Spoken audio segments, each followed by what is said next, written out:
Welcome to the next lesson, what makes the perfect first product? When starting your business, one of the most important decisions you'll have to make is deciding on which product to start with. With the right product, everything you do is easier. It's easier to get sales, it's easier to get reviews, and most importantly, it's easier to start making a profit as soon as possible. In this lesson, I'm going to walk you through the important criteria we look at to make sure you find a product that is the perfect one to start with. So let's get started. The first thing to look for your first product is the combination of good demand plus low competition. And notice we don't say high demand because products that are in extremely high demand typically have a lot of competition, which we don't want. We want low competition so that a new seller like yourself can easily come into the market and start competing with everyone else selling that product. We also want to make sure that whatever product we sell has good profit potential, because if we can't make a profit off this first product, then it's going to be very difficult to grow and scale your brand without having to put more money into it. And speaking of money, we want to make sure that the inventory investment in your first product is affordable. Now, of course, if you have a large amount of money available to you, you may have a few more options because you won't have to be limited by the price of the product or the minimum order quantity. But it's our goal to help you find a product where your inventory investment in your first product is kept to a minimum. And then you can keep in mind that as you grow your business and you can order more products, well, your costs come down as well.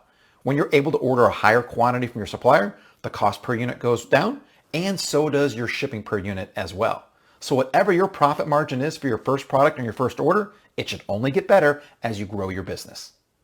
Now, the last thing we look for is the ability to private label your product, because it's absolutely critical that you can private label it. Otherwise, you won't be able to create your own brand of physical products. So how do we determine these different factors that we just went through? Well, let me show you. The first thing we look for is BSR, or best sellers rank, as we talked about earlier. And this is an indicator of demand and competition. If the BSR is too low, that product can be too competitive.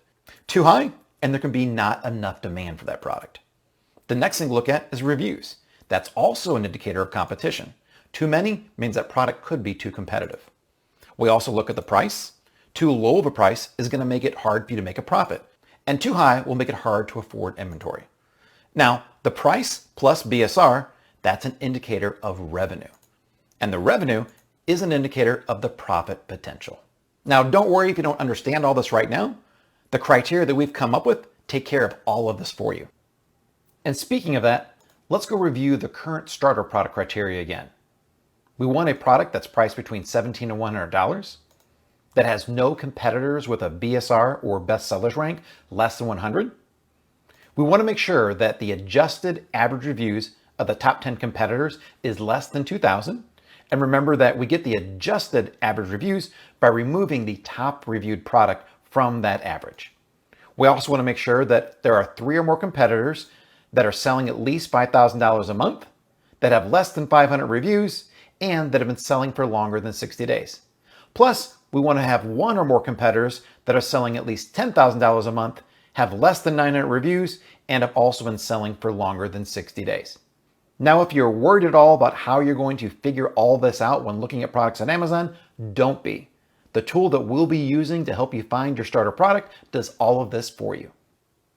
Now, in addition to this criteria, we also have to make sure that the products that we sell meet our minimum profit and return on investment criteria. And our minimum profit margin that we look for is 25%, and the minimum ROI, or return on investment, is between 50 and 75%. We never want to go below 50, but we really would like to get 75% or higher when it comes to ROI, because the higher your ROI, the quicker you can actually start growing your business. Now, while the tools you'll be using will do these calculations for you, let me give you a few examples of how we calculate them. The profit margin is shown as a percentage, and it's simply the profit in dollars you make off of every sale divided by the sales price in dollars. So for example, if the price of a product you'll be selling on Amazon is $40 and the profit you make off of every sale is $10, then your profit margin is 25%, simply taking 10 and dividing by 40. Now, the ROI calculation that we and other Amazon sellers use is to take your profit and divide it by landed cost. And landed cost is the same thing as cost of goods sold, which is simply whatever you have to pay to have your product manufactured, shipped, and delivered all the way to Amazon so that you can finally sell it to a customer. And that typically means it's the cost you pay to your supplier, any shipping to get the product imported or sent to Amazon, plus any duties or taxes you might have to pay. And it potentially could include something such as any inspection service if you choose to have that as well. Now, let me give you an example calculation. Using the same profit from before, if we make $10 off of every sale, and the landed cost, what it costs us to have that product made and get all the way to Amazon, is $12.50, then the ROI is 80%, or $10 divided by $12.50. Now again, the tools that you'll be using, they know how to automatically factor in our specific ASM criteria and even calculate profit and ROI for you. The only thing it really can't do, though, is determine whether or not a product is able to be private labeled. And as we talked about earlier, being able to private label a product is critical to this business in order to create your own brand. So what is private labeling? Well, let me show you a few examples that might make it simpler to understand.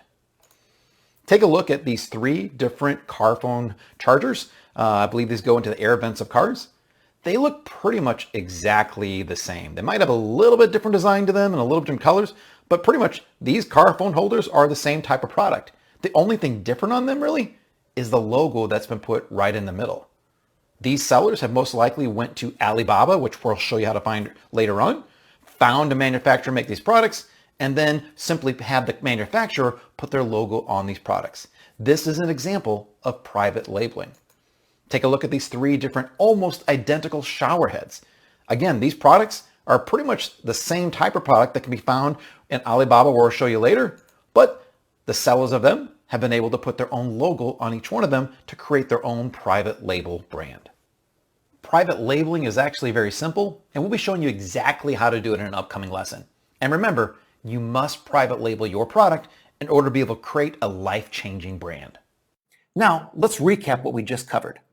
You learned the importance of a product that's in high demand but still has room for competition, a product that has good profit potential, how the amount you can invest in inventory will affect the product that you choose, and why a product must have private label potential. So that's it for this lesson. Head on over to the next video and I'll see you there.